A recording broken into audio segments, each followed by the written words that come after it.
पहली बात ये है कि हमको सड़कों में जाने की ज़रूरत नहीं है। छत्तीसगढ़ की जनता ने तय कर लिया है कि आदरणीय मुख्यमंत्री भूपेश जी के नेतृत्व में इस बार छत्तीसगढ़ में 75 पार की सरकार हम बनाएंगे।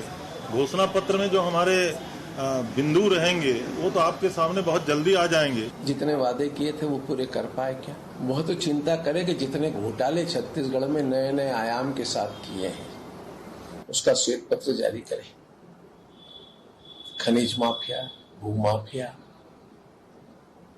रेत माफिया, कोल माफिया, अनाज माफिया, गोठान माफिया, चारा माफिया, और अब तो बचा कुछ एक नया तरीका जो लगातार 3 साल से भाजपा के लोग उठा रहे हैं। हम लोगों ने लगातार इस चीज को उठाया, कहा भी है महादेव एक।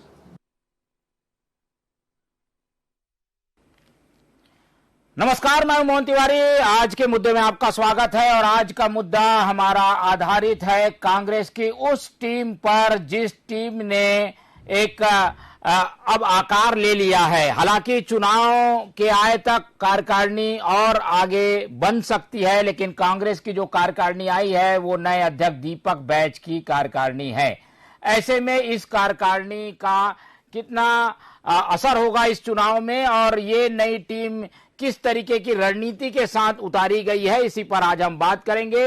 इन्हीं मुद्दों पे आज चर्चा होगी। पहले मिल लेते उन मेहमानों से जो इस चर्चा में हमारे साथ रहेंगे। हम बहुत स्वागत करेंगे। बीजेपी की ओर से पक्ष रखने के लिए हमारे साथ जुड़ रही हैं पार्टी की उपाध्यक्ष लक्ष्मी वर्मा जी, बहुत बहुत स्वागत है आपका। इसके अलावा कांग्रेस का पक्ष रखने के लिए हमारे साथ जुड़ रहे हैं रवि गवलानी जी, बहुत बहुत स्वागत है आपका। और वरिष्ठ पत्रकार और राजनीतिक समीक्षक हमारे बीच हैं अनिल द्विवेदी जी, उनका भी बहुत बहुत स्वागत है। तो जैसे कि मैंने बताया कि चुनाव करीब है और इसके पहले अपनी अपनी टीमों को सजाने का सिलसिला भाजपा और कांग्रेस दोनों से देखने को मिल रहा है और इसी कड़ी में कांग्रेस ने अपनी टीम बना ली है। हालांकि टीम काफी बड़ी है, करीब 140 सचिव हैं, 23 महामंत्री हैं, कार्यकारिणी और बढ़ सकती है ऐसा भी कहा जा रहा है। लेकिन इन सब के बीच कार्यकारिणी आ गई है तो कितना चुनौती है बीजेपी के लिए और इस कार्यकारिणी में जो बातें उठ रही हैं उसको लेकर क्या राय है, एक एक करके सबकी प्रतिक्रिया लेंगे। पहले कांग्रेस की रुख करते हैं क्योंकि कांग्रेस की कार्यकारिणी आ गई है। कांग्रेस की कार्यकारिणी युवाओं को ज्यादा मौका, चुनाव सामने हैं और इस तरीके के प्रयोग कर रही है कांग्रेस। क्या माना जाए कि ये क्या अति आत्मविश्वास है कि आप लोगों ने पुरानों की जगह नयों को महत्व दिया है और प्रयोग कर रहे हैं चुनाव के पहले? रवि जी। देखिए मोहन जी, हम बताना चाहते हैं कि कांग्रेस पार्टी एक मिश्रित के हिसाब से चल रही है कि युवाओं को भी तरजीह दे रही है, एक्सपीरियंस को भी तरजीह दे रही है और जिस प्रकार से यंग ब्लड एक नई चीजें लेकर के आता है, नई विचारधारा लेकर के आता है, कैसे काम किया जाता है, किस तरह से आज के परिप्रेक्ष्य में काम होता है, वो सब चीजों को लेकर के आता है। तो मिक्सचर हमने एक बनाने का प्रयास किया है। बहुत ही शानदार और बहुत ही बेहतरीन कार्यकारिणी आई है। संकल्प शिविर जो हमारे उदयपुर में हुए थे उसमें भी कहा गया था कि युवाओं को तरजीह दी जाएगी, उसी के अंतर्गत ये कार्यकारिणी बनी है। और अगर आप ध्यान देंगे तो सारी की सारी विधानसभा सीटें 90 की 90 विधानसभा सीटों से लोगों को लिया गया है। हर वर्ग का ध्यान रखा गया है, किस तरह की उनकी विचारधारा है, कैसे वो पार्टी में काम कर सकते हैं। हमारे नए प्रदेश अध्यक्ष दीपक बैज जी एक युवा और एक बुलेट प्रूफ कार्यकारिणी लेकर के आए हैं और जैसा कि माननीय मुख्यमंत्री जी ने कहा है कि इस बार जो है हम 75 पार करेंगे, तो ये पूरी कार्यकारिणी काम करेगी। आने वाले चुनाव में सबको एक एक अलग अलग काम दिए जाएंगे। माननीय प्रदेश अध्यक्ष जी, माननीय मुख्यमंत्री जी और हमारे जितने वरिष्ठ नेता हैं उनके मार्गदर्शन में ये एक नई कार्यकारिणी काम करेगी। और पिछली बार जैसा हमारा रिजल्ट रहा है कि 90 में 67 सीट हम जीत करके आए थे, जो वर्तमान में 71 हो गई है। तो ये नई कार्यकारिणी वर्तमान हमारे जितने विधायक हैं, हमारे प्रदेश अध्यक्ष जी हैं, माननीय मुख्यमंत्री जी और सबके साथ मिलकर के हम इस बार 75 पार का लक्ष्य पास करेंगे। ठीक है, और कोशिश ये भी है कि संगठन में ऐसे लोगों को ज्यादा मौका दिया जाए जो कि नए हैं, तो नए लोग ज्यादा जोश से काम करेंगे और एक लाइन भी तैयार होगी। पुराने नेता चुनावी मैदान में हैं, टिकट पा चुके हैं, लेकिन नए लोग संगठन में काम संभाल रहे हैं। लेकिन बीजेपी क्या सोचती है, बीजेपी को कोई खास फर्क नहीं पड़ने की बात की प्रतिक्रिया हमने अभी कुछ देर पहले सुनी। लक्ष्मी वर्मा जी हैं। लक्ष्मी वर्मा जी, आप लोगों के अध्यक्ष की कार्यकारिणी आई थी तो कांग्रेस ने आलोचना की थी कि इनको नहीं रखा, उनको नहीं रखा, कम रखे, छोटे रखे, कार्यकारिणी में सब नहीं है, लेकिन अब इनकी कार्यकारिणी आई है, इसमें भी 72 छेद हैं। क्या कहेंगे, कांग्रेस की कार्यकारिणी इन्हीं से सामना करना है आपको चुनाव में? देखिए मोहन जी, ये कांग्रेस का अपना आंतरिक मामला है कि सांगठनिक रूप से वो किसको महत्व देते हैं नहीं देते हैं, लेकिन आने वाले समय में आज देखिए चुनाव बहुत करीब है और जिस प्रकार से ये कार्यकारिणी की एकदम घोषणा कर रहे हैं, तो निश्चित रूप से मुझे लगता है कि छत्तीसगढ़ में जो इससे हमें कोई फर्क नहीं पड़ने वाला है। भारतीय जनता पार्टी अपने संगठनात्मक ढांचे में, अपने संगठनात्मक जो रूपरेखा है वो तय करने में और ग्राउंड लेवल तक के, हमारे बूथ तक के हमारी जो संरचना है उसको बना करके काम करने में बहुत ही संजीदगी के साथ वो समय से पहले काम कर चुकी है। आज हमारे 21 जो विधानसभा है उसके प्रत्याशी भी डिक्लेयर हो चुके हैं, तो निश्चित रूप से हमें किसी प्रकार का भय नहीं है इनके संगठन में काम करने वाले लोगों से।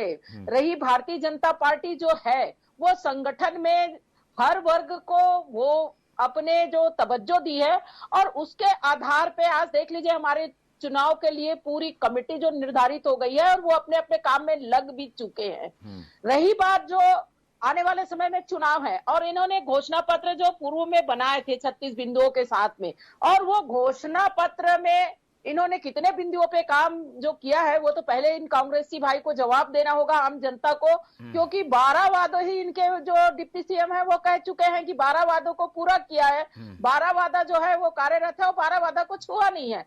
उसी प्रकार से जिस प्रकार से आज छत्तीसगढ़ में चाहे हम ईडी की बात करें और देखिए ये युवाओं को पीएससी घोटाले के माध्यम से तो ठगा है, शिक्षक भर्ती के मामले से ठगा है और पदोन्नति को लेकर शिक्षा जैसे विभाग में जो भ्रष्टाचार किया है उसके साथ साथ आज देखिए पूरे प्रदेश में महादेव ऐप को संरक्षण देकर आम जनता को और जो युवाओं को उस सट्टेबाजी में जोड़कर आज 50 लाख लोग करीब जुड़े हैं और जिस प्रकार से अवैध कारोबार को लगातार कांग्रेस की सरकार संरक्षण दे रही है।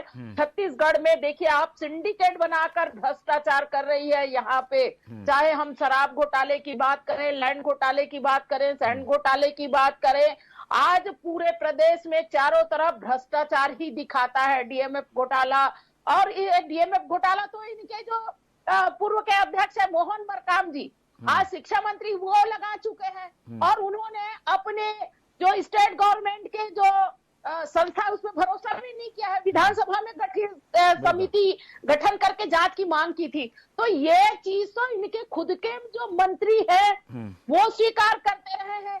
और विकास की अगर बात करें तो आज इनके डिप्टी सीएम है, उन्होंने सीधा सीधा 4 पत्र का आरोप लगाते हुए पंचायत विभाग से इस्तीफा दे दिया था। तो इस प्रकार से इनमें सामंजस्य कहीं नहीं है। चारों तरफ तो इनके सरकार के लोग और संगठन के लोग और इनके जो संरक्षण में आज छत्तीसगढ़ के जो शासकीय कर्मचारी है अधिकारी, जो हमारे कहना चाहिए एडमिनिस्ट्रेशन के लोग हैं, वो इनकी संरक्षण में भ्रष्टाचार को बढ़ावा दे रहे हैं। जिस प्रकार से छत्तीसगढ़ एक शांत प्रदेश था, आज छत्तीसगढ़ की स्थिति जो है पूरे विश्व में आज भ्रष्टाचारी के रूप में ये प्रदर्शित करने का काम, छत्तीसगढ़ महतारी को कलंकित करने का काम कांग्रेस मुद्दे पे आ गए। ठीक है, छत्तीसगढ़ के बेटे बेटी ने माफ नहीं। लक्ष्मी जी ने कार्यकारिणी से ज्यादा मुद्दों पे बात की है। कार्यकारिणी में तालमेल की कमी है, ये बीजेपी की ओर से स्पष्ट प्रतिक्रिया है। मैं रवि जी आपका चाहूंगा, लेकिन पहले टिप्पणी अनिल जी की ले लेते हैं, वो ज्यादा अच्छे से बताएंगे क्योंकि इस तरीके कई कार्यकारिणी उन्होंने देखी है। अनिल जी, हम देखते थे कि पहली बार तो कांग्रेस की कार्यकारिणी काफी लेट आती थी, इस बार अध्यक्ष बने हैं और 2-3 महीने में ही उनकी 2 महीने में ही कार्यकारिणी आ गई। पर कार्यकारिणी जब आई है उसे चुनाव में सामने जाना है, कुछ नए लोग भी हैं, अनुभव की कमी भी हो सकती है। क्या देखते हैं ओवरऑल कार्यकारिणी को, कैसे देखते हैं आप कांग्रेस की? अनिल द्विवेदी जी।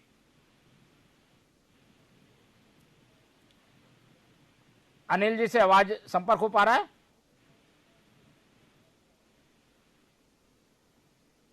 ठीक है, अनिल जी से एक बार संपर्क करने की कोशिश करते हैं, साउंड की शायद कोई दिक्कत है। हम जब तक रवि जी से प्रतिक्रिया ले लेते हैं। रवि जी, मूल रूप से आप लोग ने अच्छे सोचकर कार्यकारिणी बनाई होगी, लेकिन कहीं ना कहीं कुछ छूट जाता है, खासतौर पर संतुलन बनाए जाने की बार बार बात आती है, क्षेत्रीय संतुलन होना चाहिए, बस्तर, सरगुजा, बिलासपुर, रायपुर, सब तरफ से लोग होना चाहिए, लेकिन इसमें कुछ कमी दिखाई देती है। तो फिर सवाल उठता है कि संतुलन क्यों नहीं कर पाती कांग्रेस। अभी और क्या सूचियां आएंगी क्या आगे? और देखिए मोहन जी, आज का जो विषय था वो कार्यकारिणी के ऊपर था, तो मैंने शुरुआती बात कार्यकारिणी पे कही, लेकिन हमारी भारतीय जनता पार्टी की हमारी बहन ने एक अलग ही दिशा में डिबेट को ले गई है।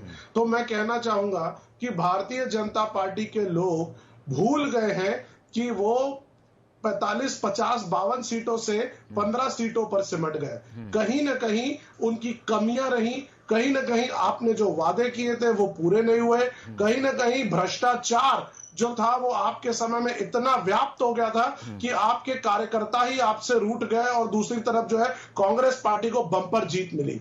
आज 4.5 वर्षों में जब से हम जीत करके आए हैं, माननीय मुख्यमंत्री जी ने, आप देखिए, किसानों का ध्यान रखा है, युवाओं का ध्यान रखा है।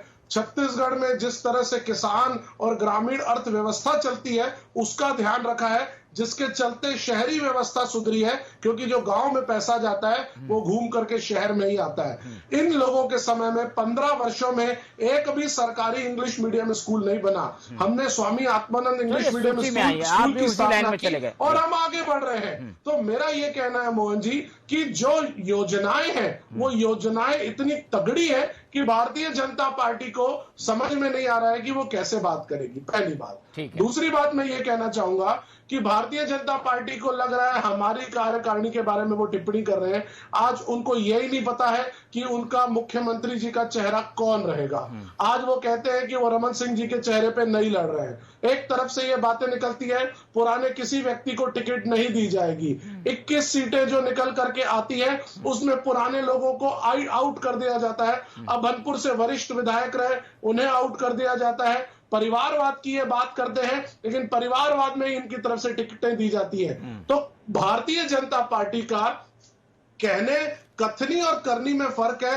वो लोग बोलते कुछ है, करते कुछ है। आज तक पनामा पेपर्स के ऊपर जो रमन सिंह जी और उनके रिश्तेदारों के नाम आए हैं उसके ऊपर भारतीय जनता पार्टी कोई टिप्पणी नहीं करती है कि वो भ्रष्टाचार में किस तरह से व्याप्त थे और क्या उनका नाम आया, क्यों उनका नाम आया, कहां तक के वो इन्वॉल्व है। इस पर भारतीय जनता पार्टी कोई टिप्पणी नहीं करती है।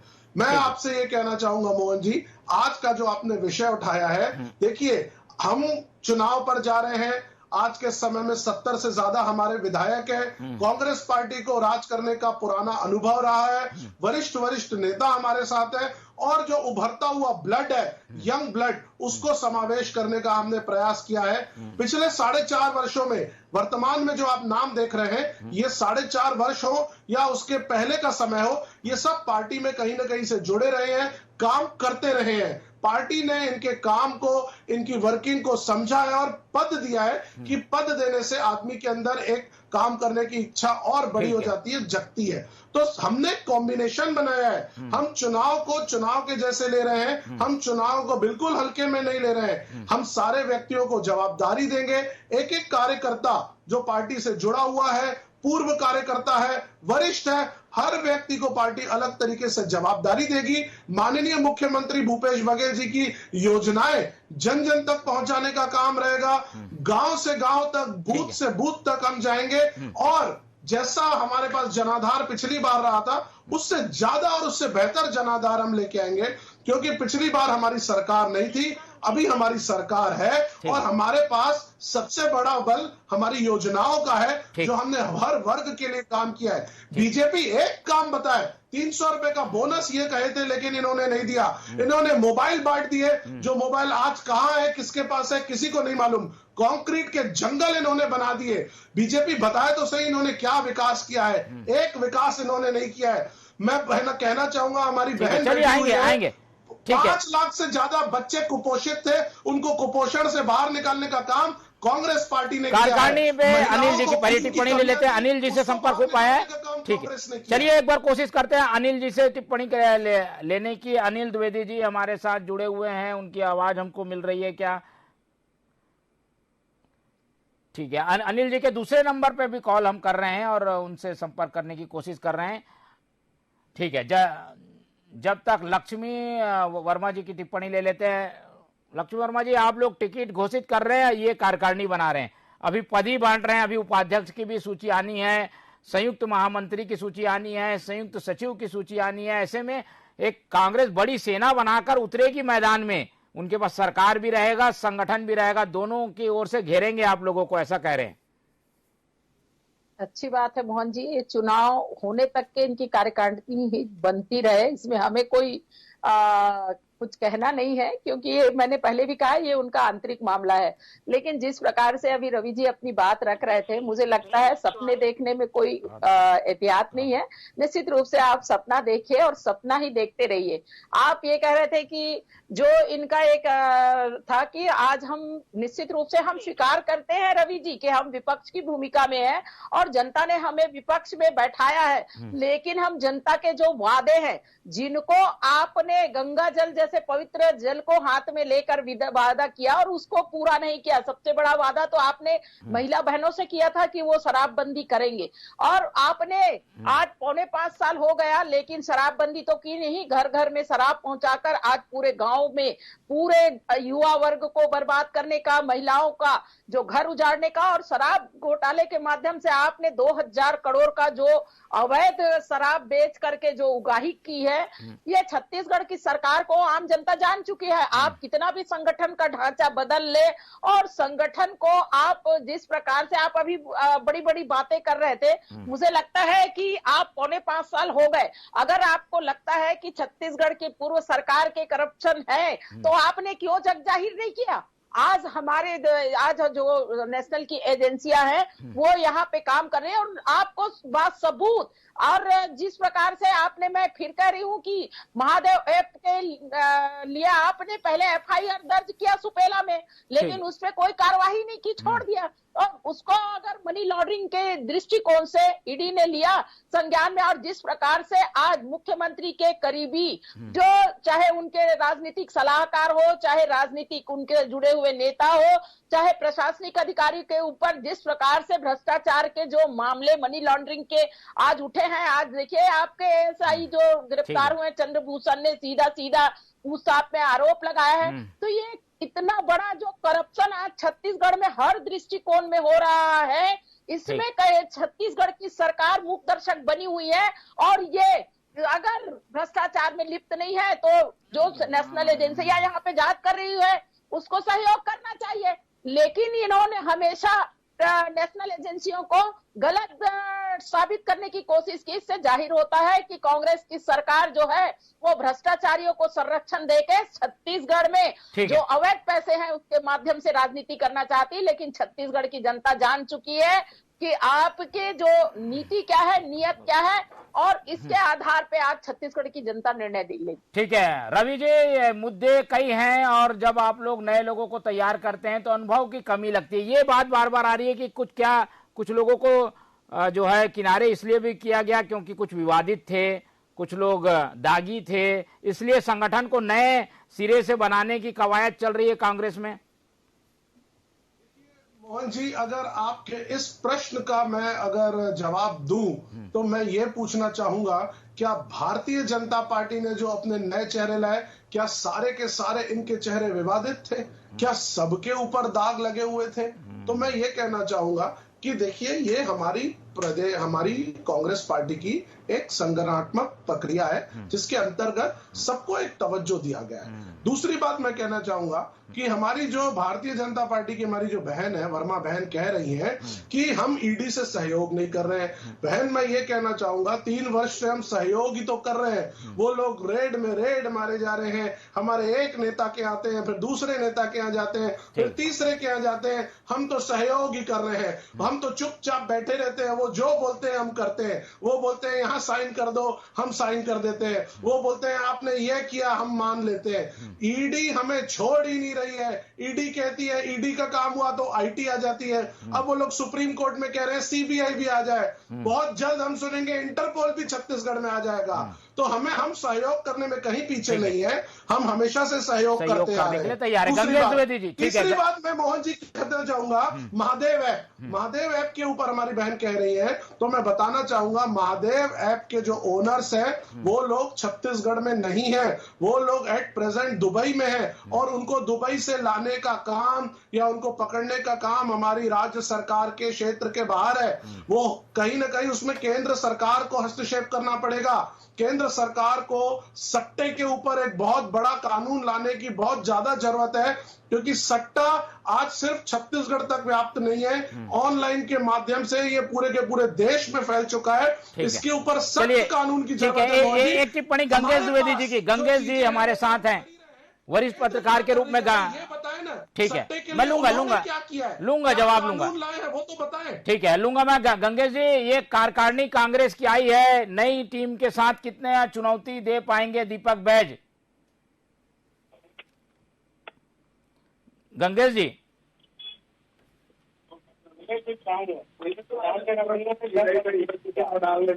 गंगेश द्विवेदी जी, आवाज मिल पा रही है?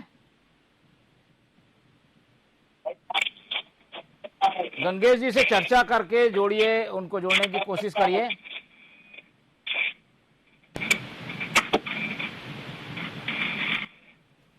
गंगेश जी, आवाज मिल पा रही है क्या?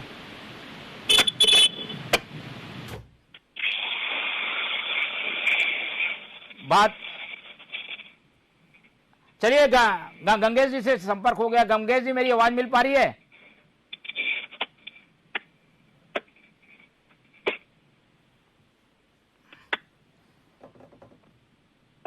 ठीक है, चलिए, ये एक टिप्पणी लक्ष्मी वर्मा जी की एक बार फिर से ले लेता हूं, उसके बाद फिर रुक करते हैं। लक्ष्मी वर्मा जी, अब चुनाव है, मुद्दे गिनाने का समय कम है, अब जनता को समझाने का टाइम आ गया है। जनता क्या नए लोगों के साथ जब बीजेपी आ रही है या नए लोगों के साथ कांग्रेस आ रही है तो पुरानी चीजें पीछे छूट जाती हैं, लोग पुरानी चीजें भूल जाते हैं, नए लोगों का सामना हो जाएगा। फिर ये तो चुनौती है आप लोगों के लिए।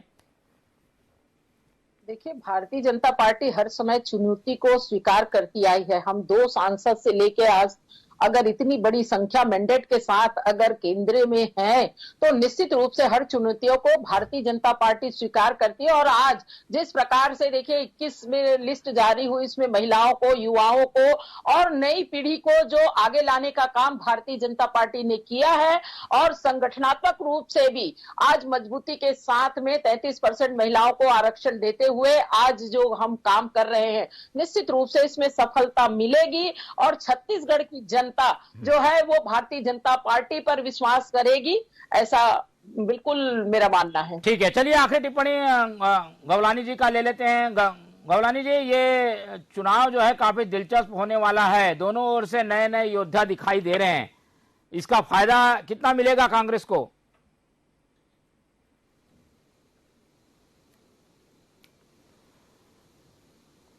चलिए, गंगेश द्विवेदी जी से संपर्क हो गया हो तो उनसे एक टिप्पणी ले लेते हैं। गंगेश जी, आवाज मिल पा रही है?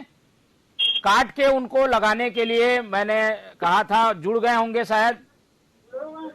आवाज आ रही है आपको? नहीं, उनसे संपर्क नहीं हो पा रहा है। चलिए, समय की कमी है इसलिए इस चर्चा को यहीं खत्म करेंगे। इस पूरी चर्चा में हमारे साथ रवि गवलानी जी जुड़े, हमारे साथ वरिष्ठ पत्रकार गंगेश द्विवेदी जी जुड़े और लक्ष्मी वर्मा जी हमारे साथ रही, उनका भी बहुत बहुत धन्यवाद। और इस चर्चा को आज यहीं खत्म करते हैं। देखते रहिए TV24। मुझे दीजिए इजाजत, नमस्कार।